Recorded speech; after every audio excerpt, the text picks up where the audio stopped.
तो जिस भाई के साथ पले बड़े, जिस भाई के साथ खेले कूदे, आज उसी भाई का चेहरा नहीं देखना चाहते हैं जय उसको। नमस्कार दोस्तों, मेरा नाम है गौरव, आप देख रहे हैं WH3। मंडे नाइट रॉ हो चुके हैं खत्म गाइस। इसके अंदर द बीस्ट ब्रॉक लेसनर को एक लंबे अरसे के बाद मेंशन किया गया, जिमी एंड जे का सेगमेंट दिखाया गया और ये चीज भी बताई गई कि अगले हफ्ते की स्मैकडाउन में क्या होने वाला है, यानी कि दोस्तों इस अपकमिंग स्मैकडाउन में क्या होने वाला है। वीडियो को एंड तक जरूर देखिएगा।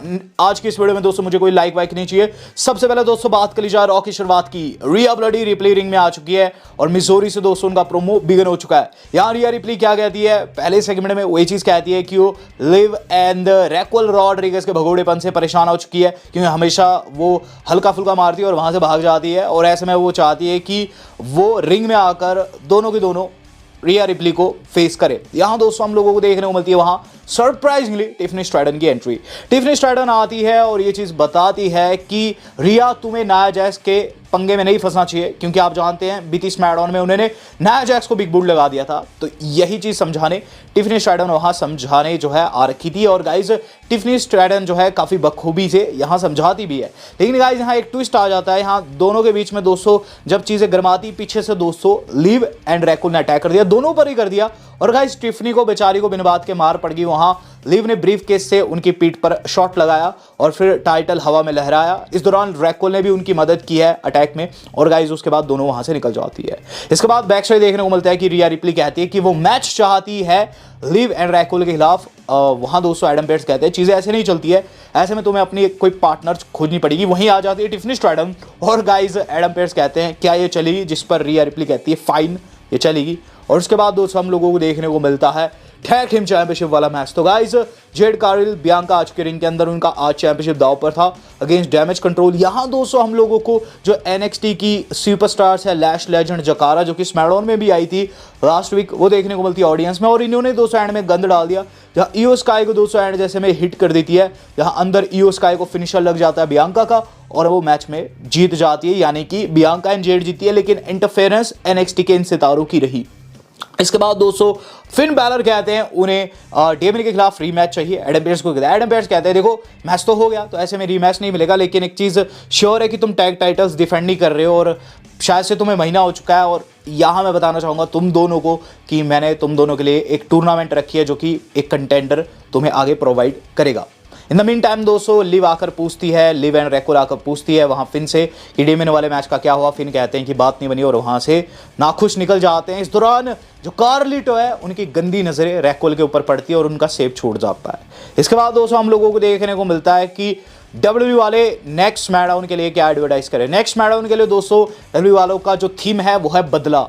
तो रैंडी के ऊपर ओवंस ने हमला किया और रोमन को सोलो ने मारा। तो यहाँ WWE वाले टीज कर रहे हैं कि ये दोनों क्या अपना बदला जो है अगली फ्राइडे स्मैकडाउन में ले पाएंगे या फिर नहीं। अगली स्मैकडाउन कोलंबिया से लाइव रहेगी, जिसके अंदर दोस्तों रोमन रेंस का ग्राफिक काफी सॉलिड लग रहा था। माना दोस्तों अगली हफ्ते की जो स्मैकडाउन यानी कि इस हफ्ते की जो स्मैकडाउन रहेगी उसके अंदर दोस्तों रोमन रेंस की तरफ से एक सॉलिड अटैक आ सकता है सोलो एंड जेकब फाटू के ऊपर।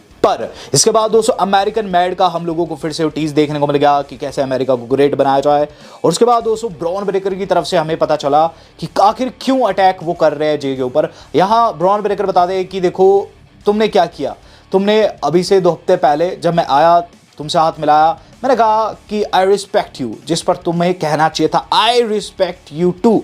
मैं one of the best IC champion रहा और तुम ये भी ना बोले। बच्चा बात इतनी सी है कि देखो हम अलग अलग जनरेशन के सुपरस्टार्स हैं, लेकिन एक चीज़ हम दोनों में कॉमन है, वो ये कि तुम्हारे फोरफादर भी लेजेंड थे, WWE लेजेंड थे और मेरे भी लेजेंड थे, लेकिन मैंने उनका कभी सहारा नहीं लिया।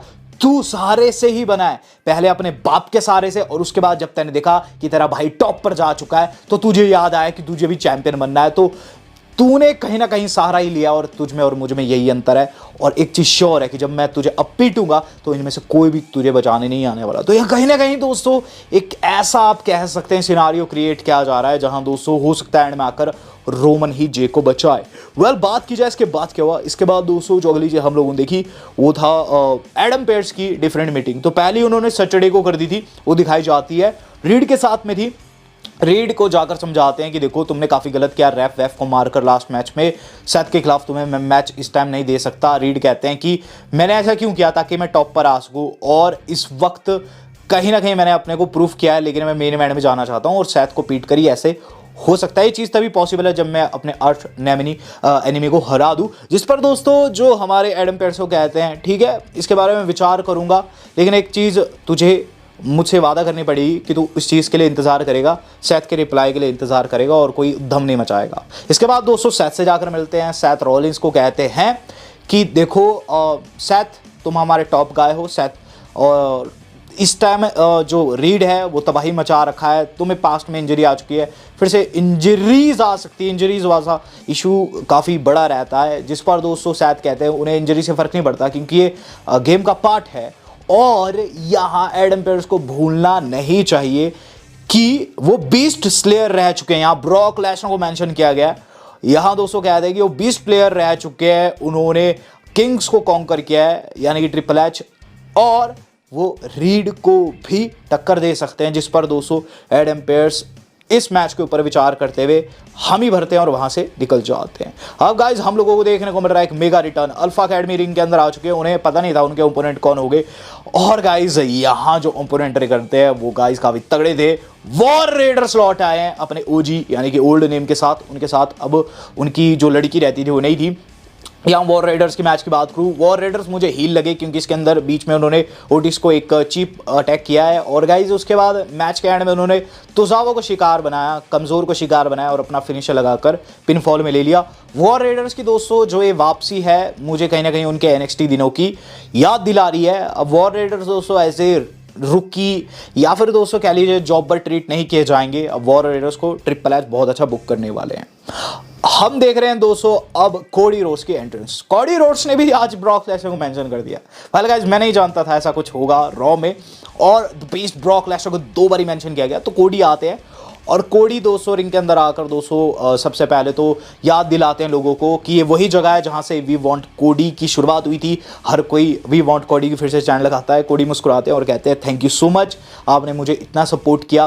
और उसके बाद दोस्तों हमें एक चीज़ देखने को मिलती है कि कोडी फिर बात करते हैं कि आगे वो क्या करने वाले हैं, कि गाइज हम लोगों को देखने को मिल जाती है वहाँ गंथर की एंट्री। गंथर आते हैं और गंथर की तरफ से दोस्तों हमें चीज़ देखने को मिलती है, वो कहते हैं आई रिस्पेक्ट यू कोडी, देख तेरे बारे में बहुत सी ऐसी चीज़ें हैं जो कि अच्छी है, तो बहुत सी चीज़ें ऐसी भी है जो कि मैं नहीं कह सकता। मैं अक्सर सुपरस्टार्स की कमियों के ऊपर प्रकाश डालता हूँ, लेकिन तेरे केस में ऐसा नहीं है। मैं बताना चाहूँगा तू एक बढ़िया चैंपियन है, तेरे कंधे पर इस वक्त WWE चल रहा है, कहीं ना कहीं तेरे कंधे पर बंदूक रख के बहुत सी चीज़ें की जा रही है, और मैं बताना चाहूँगा तेरी सारी चीज़ें अच्छी है। लेकिन देख केविन ओवंस जो कि तेरा दोस्त था वो अब तेरी खिलाफत में हो चुका है, क्योंकि तुझे एक आदत है, ये आदत है सबका दोस्त बनने की। तो रोमन रेंस का दोस्त बन गया और उस चक्कर में तैने अपने रियल दोस्त को अपना दुश्मन बना दिया। सबका दोस्त किसी का दोस्त नहीं होता है कोडी, ये चीज़ मैं तुझे मुंह पे कहता हूँ। यहाँ दोस्तों हमें एक चीज़ देखने को मिलती है कि फिर दोस्तों जो वो कोडी है, कोडी ये चीज़ कहते हैं ठीक है तुम्हारी बात में दम है, लेकिन बात इतनी सी है गंतर की तू जो खुद को चैंप बता रहा है, तू जो खुद को बेस्ट चैंप बता रहा है, मैं बस ये बताना चाहूँगा क्योंकि दोस्तों यहाँ गंथर ने खुद को फर्स्ट चैंप और कोडी को सेकेंडरी चैंप बता दिया था। तो यहाँ दोस्तों कोडी कहते हैं कि बात इतनी सी है कि मैंने रेसलमेनिया में देखा है, जब तेरी कमियाँ सामने आने लगती है, जब तेरे सारे मूव खत्म हो जाते हैं तो फ्रस्ट्रेट होने लगता है, और उसके बाद तुझे हराना ज़्यादा मुश्किल नहीं रहता है। और ये चीज़ हमने भली भांति पास्ट में देखी है, और ऐसा ही कुछ क्राउन जोल में होने वाला है। गंथर दोस्तों यहाँ कोडी को नीचा दिखाते हैं, और कोडी फिर दोस्तों एक नाम लेते हैं, वो लेते हैं दोस्तों द बीस्ट का। वो चीज़ कहते हैं कि गंथर तुम शायद से बेस्ट हो सकते हो, तुम्हारे पास बढ़िया मूव सेट रह सकते हो, साइज में बड़े, लेकिन ये मत भूलो कि मैं बीस्ट स्लेयर रह चुका हूँ और इससे पहले एक बीस्ट को स्ले कर चुका हूँ, और कुछ वैसे ही आगे क्राउन जोल में होने वाला है। उसके बाद दोस्तों दोनों के बीच में कुछ नहीं होता, हाथ वाते मिलाते हैं और फिर वहाँ से गंथर निकल जाते हैं। तो गाइस यहाँ ब्रॉक लेसनर को फिर से मेंशन कर दिया गया है, और ऐसा दोस्तों पहली बार हुआ है बीते 1 साल में लेसनर को 1 नहीं 2 बारी मंडे नाइट रॉ में मेंशन किया गया। तो मुझे लग रहा है दोस्तों ब्रॉक लेसनर जल्द कंपनी में लौटेंगे।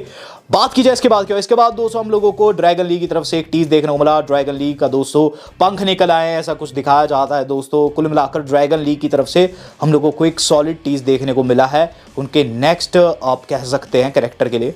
रिया रिप्ली एंड डेमन की बातचीत हो रही है, जहां रिया रिप्ली कहते हैं डेमन से कि अब तुम्हें वर्ल्ड चैंपियनशिप के पीछे जाना चाहिए। फिन के साथ राइवलरी खत्म हुई। यहाँ दोस्तों जो हमारे अपने डेमन ये चीज़ कहते हैं कि जब तक तेरी राइवलरी खत्म नहीं होती मैं कहीं नहीं जाने वाला, जिसके बाद गले वले लगते हैं। अब गाइस जो अगला सेगमेंट था सबसे तगड़ा था, यहाँ दोस्तों हम लोगों को देखने को मिल रहा है गाइस हमारे अपने कोफी किंगस्टन का मैच, जो कि गाइस ब्रॉन ब्रेकर को फेस करते हैं। मैच के अंदर दोस्तों ये चीज़ देखने को मिलती है कि स्पेयर लग जाता है, उन्हें हार जाते हैं, लेकिन उसके बाद अटैक करने को जाते हैं, लेकिन वहाँ ज़ेवियर वुड्स आ जाते हैं अपने दोस्त को बचाने। ज़ेवियर वुड्स पर भी दोस्तों हम लोगों को वहाँ अटैक देखने को मिलता है ब्रेकर की तरफ से, लेकिन गाइस आगे चीज़ें खराब हो पाती, वहाँ जे उसो आ जाते हैं और गाइस एक तगड़े वाला स्पीयर लगा देते हैं ब्रॉन ब्रेकर को। ब्रॉन ब्रेकर फिर से उठने की कोशिश करते हैं, जे उसो फिर एक और सुपर किक लगाते हैं थोबड़े के ऊपर, ब्रेकर बाहर गिर जाते, उसके बाद कोफी को चेकआउट करते हैं। तो यहाँ दोस्तों जे उसो ने कोफी को रेस्क्यू कर दिया, लेकिन उसके बाद यहाँ दोस्तों चीज़ें एक्सट्रीम तब हो जाती है जब जे बैक स्टेज जाते हैं और गाइस जाते जाते एक लॉकर रूम जो कि उनका अपना था जैसे ही खोलते हैं, वहाँ बैठे हुए थे जिमी उसो। वो कहते हैं वो सिंगिंग, यानी कि क्या चल रहा है, जिस पर दोस्तों जे कुछ नहीं कहते और गाइस वहाँ दरवाज़ा बंद करके वहाँ से निकल जाते हैं। इसके बाद दोस्तों में क्या चीज़ देखने को मिलती है कि जो हमारे अपने आर-ट्रूथ है उनका मैच रहता है द मिज के खिलाफ। मैच के अंदर दोस्तों जो हमारी अपनी टीम है, यानी कि दोस्तों जो फाइनल प्रेयर टीम रहती है, फाइनल टेस्टामेंट जो रहती है दोस्तों, वो आ जाती है और गाइस वो मदद को आ रखी थी द मिज की, लेकिन मदद मिल गई आर-ट्रूथ को, उन्होंने रोल अप लगाकर पिनफॉल ले ली। जिसके बाद दोस्तों ये एओपी हमला बोल देती है वहाँ आर-ट्रूथ पर और अंदर फेंक देती है उन्हें। द मिज अपना फिनिशर लगाते हैं। तो कहीं ना कहीं दोस्तों जल्द हमें केरियन क्रॉस द मिज एक साथ देखने को मिले एक टीम में, जल्द ये चीज़ होगी। हम लोग देख रहे हैं दोस्तों अब फिर से जिमी एंड जे की कन्फ्रंटेशन। तो गाइस यहाँ जिमी फिर से ढूंढते हुए नजर आते हैं जे को कि कहाँ गए। फिर एक लॉकर रूम से जो जे हो निकलते हुए नजर आते हैं, बेल्ट उनके कंधे पर थी। यहाँ दोस्तों जो जिमी हो कहते हैं कि मैं तुझसे बात करना चाहता हूँ, जे कहते हैं कि मुझे कोई भी बात नहीं करनी, नो नो, जिस पर दोस्तों वो कहते हैं जिमी को कि यहाँ से चले जाओ, मुझे तुम्हारा चेहरा नहीं देखना है। तो गाइस यहाँ जो है जो जे है उन्होंने सीधे नो कह दिया है और वो जानते हैं कि यहाँ क्या कहने आ रखे थे जिमी। रोमन के कहे पे शायद से जिमी ये पूछने आ रखे थे कि वापस वो उन्हें ज्वाइन करेंगे या फिर नहीं, जिस पर जे ने साफ साफ मना कर दिया। अब देखते हैं आगे क्या रहता है। लेकिन एक चीज़ श्योर है कि अगले हफ्ते दोस्तों जे उसो वर्सेस ब्रॉन ब्रेकर होने वाला है आईसी चैंपियनशिप के लिए, वहाँ कुछ ह्यूज हो सकता है। इसके अलावा दोस्तों वर्ल्ड टैग टीम चैंपियनशिप के 2 मैचेस है, the New Day and AOP का मैच होगा पहला, और उसके बाद दोस्तों Rey and Dragon Lee American Made को फेस करेंगे। ये फर्स्ट राउंड मैचेस दोस्तों कंफर्म्ड है। अब guys Tiffany Stratton and Rhea Ripley का मैच बिगन हो चुका है, दोनों फेस कर रही है दोस्तों रैकोन एंड लिव को। मैच वाज गुड, लेकिन इसके अंदर नाया जैक्स ने एंड में गन डाल दिया, सभी पर अटैक कर दिया, लिटरली सभी पर। लिव को तो दोस्तों उन्होंने फिनिशर लगा दिया नाया जैक्स ने और फिर कैशिन को कहती है, लेकिन गाइस मूवमेंट पर डॉम आकर लिव को बाहर निकाल देते हैं। तो नाया जैक्स की डोमिनेशन हम लोगों को एंड में देखने को मिली है और गाइस कहीं ना कहीं डॉम ने साबित कर दिया है कि वो अच्छे बॉयफ्रेंड है और ना लिव के ऊपर आज टिफनी स्ट्राइडन कैश इन कर देती नाया के कहे पर। तो कुछ इस तरीके की रही आज के मंडे नाइट रॉ। आपको कैसी लगी है दोस्तों, और सबसे बढ़िया सेगमेंट आपको आज की रॉ में से कौन सा लगा, ये आज का सवाल है। So do let me know in the comment box. Video आज कितनी थी, आज से के लिए नहीं, धन्यवाद, शुभ खैर।